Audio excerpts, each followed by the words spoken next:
Assalamu alaikum wa rahmatullahi wa barakatuh. Peace and blessings of Allah be upon you all.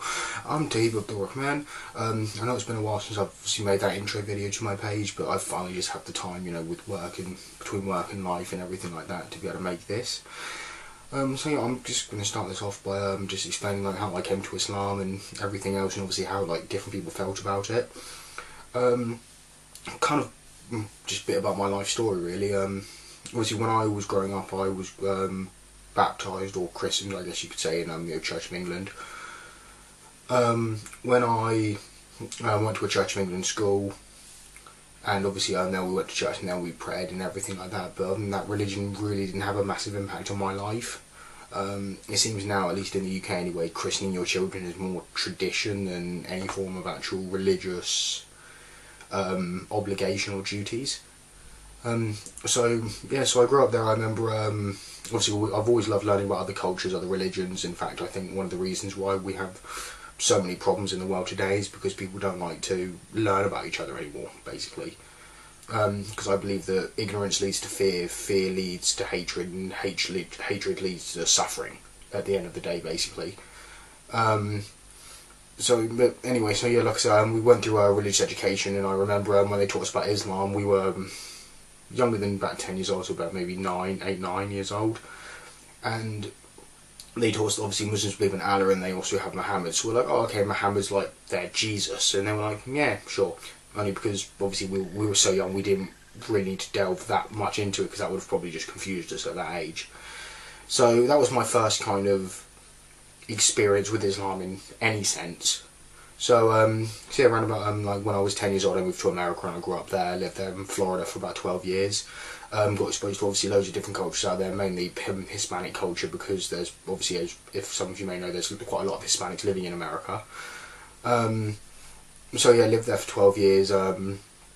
Came back, didn't really know anyone apart from the friends that I knew when I was about 10, which obviously we've all grown up, they all have jobs. Some of them are married now, so I didn't really get to see them that much, and I wasn't really living that close to them anymore. So I was basically in a job, so I obviously had to get a job, moved into a shared house. The job that I was currently in at that time was not a very good one. I mean, obviously it paid the bills, but I wasn't happy there at all. So, and on top of that, I didn't really have any friends, didn't know anyone, so didn't really go out. So obviously I got quite depressed, quite lonely. And eventually I ended up obviously drinking too much because of that. I ended up getting into drugs, and then started going out clubbing and things like that. Again, I used to go on my own because I didn't know anyone, which obviously is kind of depressing in and of itself, really. But so yeah, that was going on for a while, and then especially in the drugs regards, I noticed instead of going out and doing drugs to use them to party, I would just stay home and use them. It was nothing majorly serious or anything. I wasn't doing heroin or methamphetamines or anything but massively bad or anything like that. And obviously only the ones that I were doing, I was only doing on the weekends, because obviously I had to work Monday through Friday. But like I said, I was getting to the point where instead of going out and doing them, I was just doing them and sitting in my room. Obviously that's where the first problem started. Obviously at the time I was only making about $1,000 a month after tax. So as some of you can imagine, obviously with bills and things like that, it doesn't really last very long anyway. It's even worse when you're spending it on stupid things like drugs. So once again, so obviously I always ended up having no money by the middle of the month, so having to call my parents and asking them to take money out of my savings account constantly just to help support me. They had no idea what was going on. I don't think they even know now, to be fair, but again, still didn't think I had a problem, because most of us, when we think of drug addicts, we tend to think of people who are homeless and begging on the streets, or people who are stealing to support their habit. That went on for a while, and then I don't know what it was, but while I was high, I started looking up different spiritualities, different religions, and things like that. And obviously so I looked at Buddhism, looked into Catholicism and things like that, and looked into Islam. And because around that same time something made me remember the attacks in Paris that happened, and I was thinking, well, what separates ISIS from all the other Muslims on the planet that we all meet and see kind of in our daily lives? So I decided to go and start watching documentaries to kind of figure out what the difference was.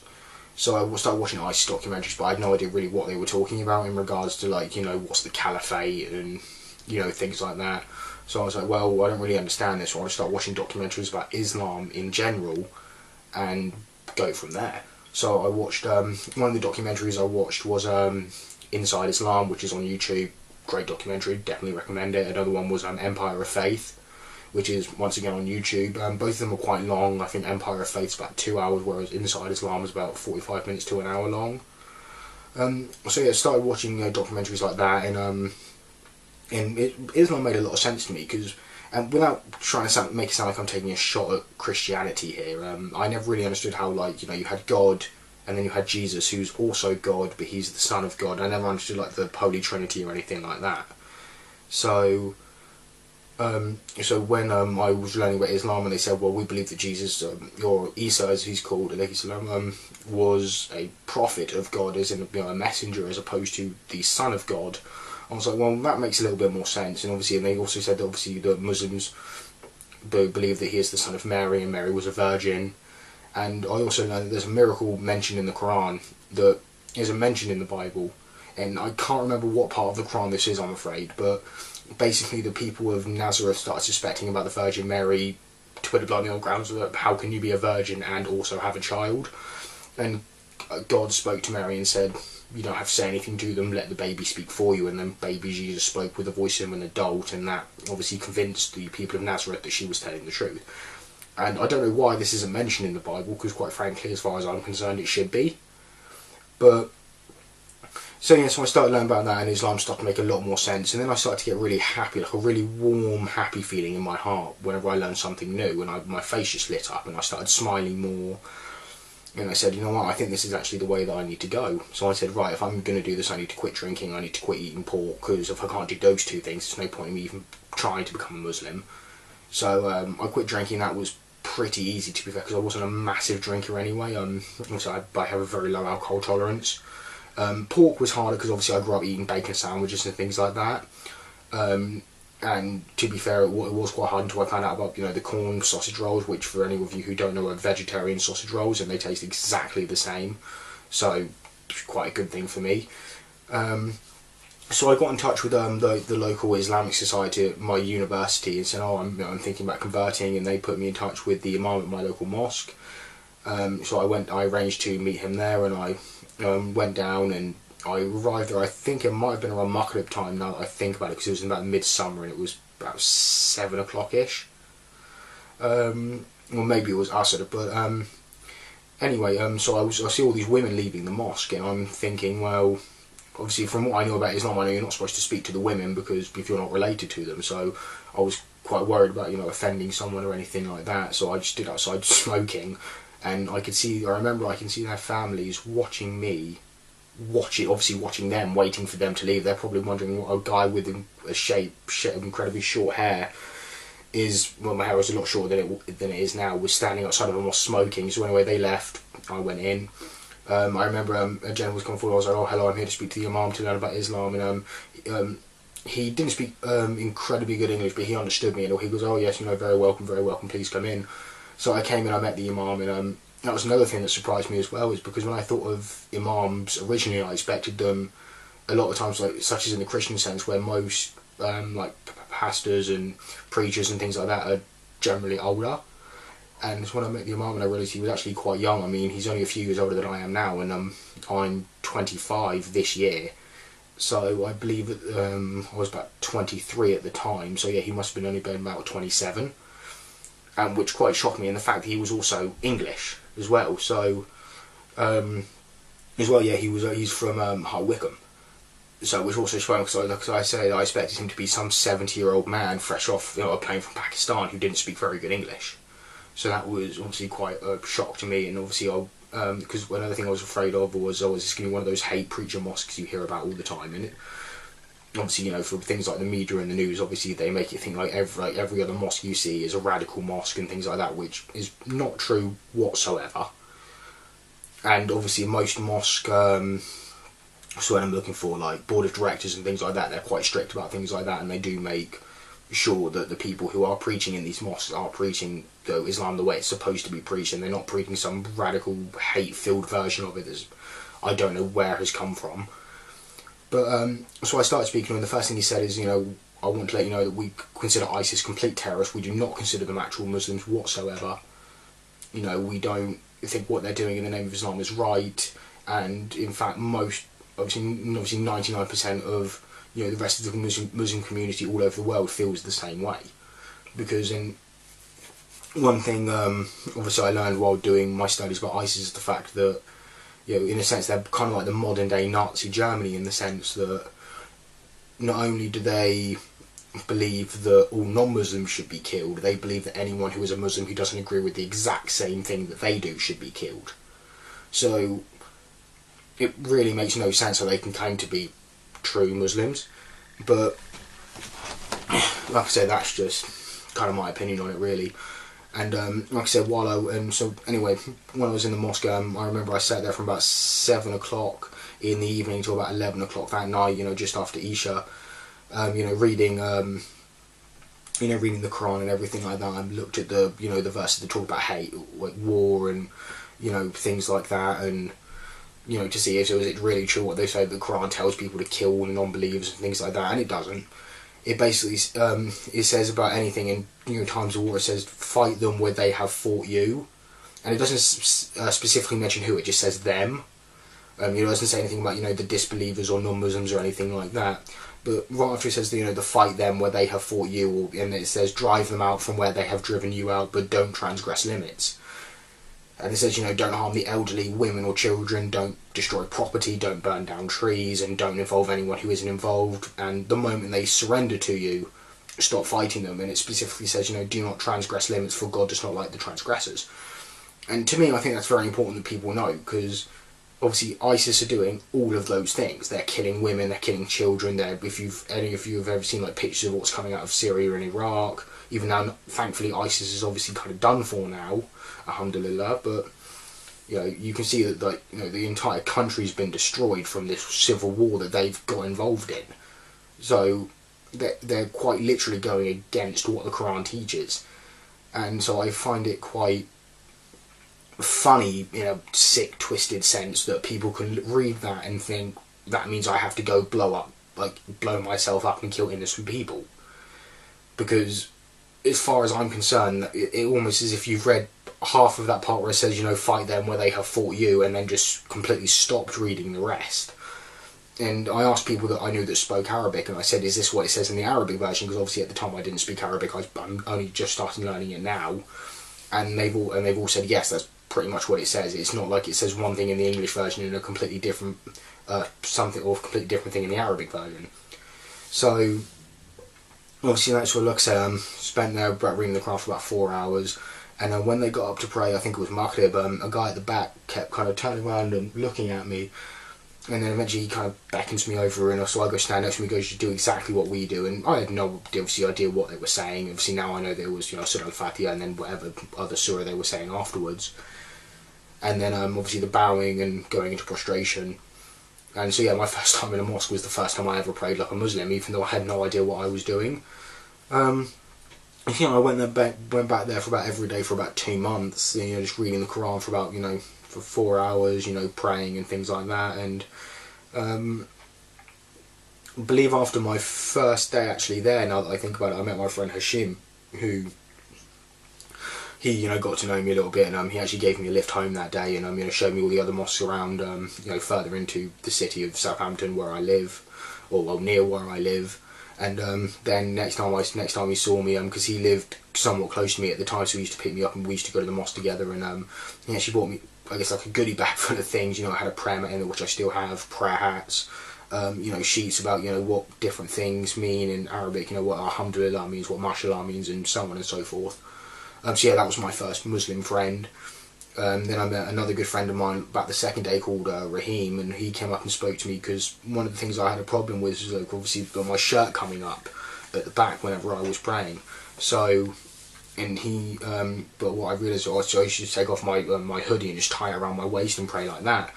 And because he actually said, I was actually going to tell you to do that, but then obviously you figured it out. So, thankfully I figured that out. So yeah, like I said, I just did that for about, like I say, reading Quran, meeting people and everything for 2 months, and then when I officially took my Shahada, which is should be down below. So yeah, so it's coming on 2 years that I've been a Muslim. So yeah, and basically so far so good. I'm loving every second of it. I mean, I got to experience another one of my friend. He got married, so it was my first time experiencing like a Pakistani wedding, which was an amazing experience. The food was wonderful. So, if I ever get married, I probably need to marry a Pakistani girl, because just for the food alone, if nothing else. Sorry if that sounded offensive, but so yeah, that's basically kind of where I'm up to really with it at the moment. Like I said, I'm studying Arabic now at night school. I'm just trying to learn more surahs to add into my prayers, because at the moment I'm still doing kind of like the same 3 ones over and over again, which are like the 3 shortest. Surah Kawthar, Surah Ikhlas, and Surah Nasr.